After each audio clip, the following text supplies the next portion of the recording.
Eliminator मुकाबले के बाद प्लेऑफ का कारवां आ पहुंचा है क्वालिफायर्स 2 में, जहां पर आप देखेंगे सनराइजर्स हैदराबाद जो कि अपना पिछला मुकाबला हार कर आ रही है, वो खेलेगी राजस्थान रॉयल्स से, जिनके पास एक भी अब मौका नहीं है क्योंकि ये मुकाबला नॉकआउट है, जहां पर हम देखेंगे जो जीतेगा वही फाइनल में जाएगा और जो हारेगा वो घर जाएगा। रियान पराग की इंस्टाग्राम की स्टोरी भी यही बताती है कि गो बिग और गो होम, उन्होंने इंस्टाग्राम की स्टोरी में लिखा है। और ये उनका एटीट्यूड, उनका जो गेम सेंस है, उन्होंने जो मेच्योरिटी एलिमिनेटर में दिखाई थी उसे दर्शाता है। जिस तरीके से उनका बल्ला चला था उसी की वजह से मिडिल ऑर्डर में मजबूती राजस्थान रॉयल्स को मिली थी और राजस्थान रॉयल्स गेम फिनिश करने में कामयाब हुई थी, ये कहना होगा। लेकिन अगर बात करें इस मुकाबले की तो ये मुकाबला चेन्नई में होगा, जहां पर थोड़ा सा जो है रेन के थोड़े चांसेस हैं, लेकिन मैं उम्मीद ये करूंगा जैसा कि आरसीबी वर्सेस सीएसके में हुआ था चिन्नास्वामी स्टेडियम बेंगलुरु में, रेन के पूरे चांसेस थे लेकिन बारिश हुई नहीं थी। तो ऐसी उम्मीद हम करेंगे इस मुकाबले के लिए कि क्वालिफायर्स 2 बहुत अच्छे से हो और बारिश ना हो। हालांकि उतनी संभावनाएं हैं नहीं, लेकिन थोड़ी बहुत बूंदाबांदी हो सकती है। लेकिन अगर चेन्नई की पिच की बात करें तो जब से वर्ल्ड कप खत्म हुआ है, जब से इंडिया वर्सेस ऑस्ट्रेलिया खत्म हुआ है, जब से वो विराट कोहली की इनिंग देखी है हमने 50 ओवर्स वर्ल्ड कप में ऑस्ट्रेलिया के अगेंस्ट, उसके बाद से चेन्नई का मैदान थोड़ा सा टी20 के लिए अनुकूल हो गया है।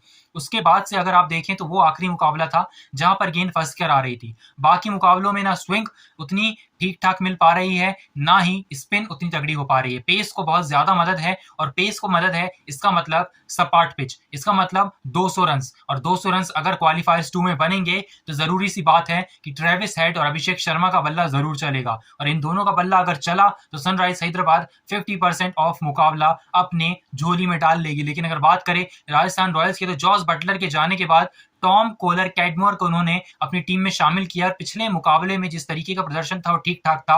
हालांकि कैमरन ग्रीन और ग्लेन मैक्सवेल की गलती की वजह से आरसीबी वो मुकाबले को हार गई। लेकिन अगर बात करें कैडमर की तो थोड़ा बहुत टच में दिखाई दे रहे थे, उनका बल्ला जिस तरीके से स्विंग हो रहा था हाथ में, और वो जिस तरीके से बल्ले को स्विंग कर रहे थे और कलाइयों का जो इस्तेमाल था, उसे देखकर लगता है कि इस मुकाबले में भी कैडमर अच्छा प्रदर्शन करेंगे यशस्वी जायसवाल के साथ। And hats off to Yashasvi Jaiswal that he also brings the team into the game in eliminator. और अगर बात करें इस मुकाबले की तो उनकी बहुत जरूरत पड़ने वाली है संजू सैमसन के साथ। और अगर बात करें मिडिल ऑर्डर की तो रियान पराग, और वहां पर आपको दिखाई देते हैं शिमरन हेटमायर और रामन पावल। तो रामन पावल हैं, जाइंट हैं टी20 के, और कैप्टन भी है वेस्ट इंडीज की टीम के, जो इस वर्ल्ड कप में लीड करेंगे। लेकिन अगर बात करें सनराइज हैदराबाद की तो पिछले खेले गए 10 मुकाबलों में से 5 मुकाबले उन्होंने जीते हैं, और 5 ही मुकाबले जीते हैं राजस्थान रॉयल्स ने। कोई एक 6-4 कर देगा यहाँ पर 11 में से। अगर बात करें यहाँ पर कोई एक जो है वो 6 और 5 कर देगा, और 11 में से 6 मुकाबले उनके नाम रहेंगे। लेकिन अगर बात करें, मुझे ऐसा लगता है कि सनराइज हैदराबाद 62% ऑफ चांसेस हैं कि इस मुकाबले को जीते। पिछले मुकाबले में मैंने गलती थी मेरी कि मैंने कहा था आरसीबी इस मुकाबले को जीत सकती है, हालांकि हर किसी को यही लग रहा था। लेकिन किसे पता था कि मैक्सवेल और कैमरन ग्रीन ने जो स्लिप पर कैच छोड़ा था वो थोड़ी सी गलती थी, लेकिन ग्लेन मैक्सवेल का निराशाजनक प्रदर्शन रहा, और 100% तो नहीं लेकिन 80% ऑफ ब्लेम कि मैक्सवेल पर जाना चाहिए, क्योंकि उनका जो प्रदर्शन था बल्ले से और गेंद से तो वो उन्होंने किया ही नहीं, वो थोड़ा सा निराशाजनक था। लेकिन अगर बात करें फैंटेसी क्रिकेट 11 की, अगर आप खेलते हैं तो उसका मतलब ये होता है कि अगर आप फैंटेसी क्रिकेट खेल रहे हैं तो यहाँ पर अगर 200 रन बनते हैं तो वहां पर आपको दिखाई देता है कि ट्रेविस हेड और अभिषेक शर्मा प्रदर्शन करते हुए दिखाई नजर आएंगे, और मैंने बहुत विश्वास कर लिया है ट्रेविस हेड और अभिषेक शर्मा पर।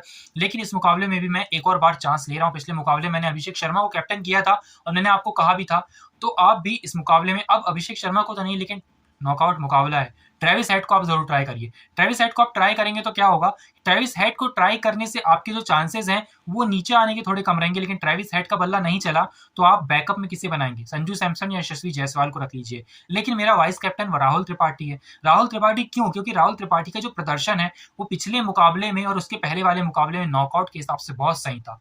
राहुल त्रिपाठी जैसा खिलाड़ी आपने जिसको ड्रॉप किया शुरुआती मुकाबलों में, केकेआर के लिए नॉकआउट में अच्छा प्रदर्शन करके आ रहा था, और पिछले मुकाबले में भी एक चैंपियन वाली इनिंग खेली थी। वो मिडिल ऑर्डर को ना थोड़ा सा बैलेंस करने में राहुल त्रिपाठी का बहुत बड़ा हाथ है सनराइज हैदराबाद के।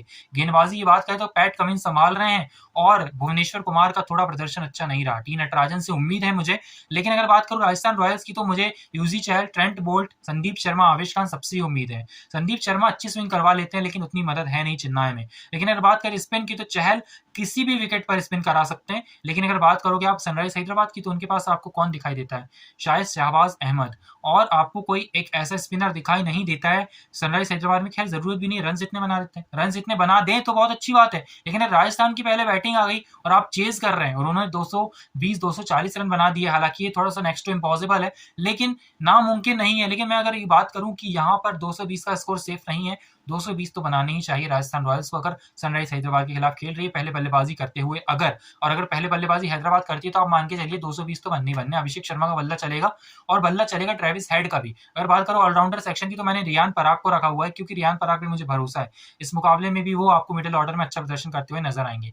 विकेट कीपिंग सेक्शन में तो आप जानते हैं हेनरिक क्लासन और वहां पर होना जरूरी है संजू सैमसन का, यशस्वी जायसवाल का होना जरूरी, राहुल त्रिपाठी और ट्रेविस हेड और अभिषेक शर्मा का होना जरूरी। गेंदबाज आप अपने मन के रख सकते हैं, मैंने आवेश, यूजी और पैट कमिंस पे भरोसा किया है। अब देखते हैं कौन चलता है इस क्वालिफाइड 2 में और कौन पहुंचता है सीधे फाइनल्स में केकेआर के साथ। Thank you so much for watching, I will meet you in the next video finals. Till then stay tuned.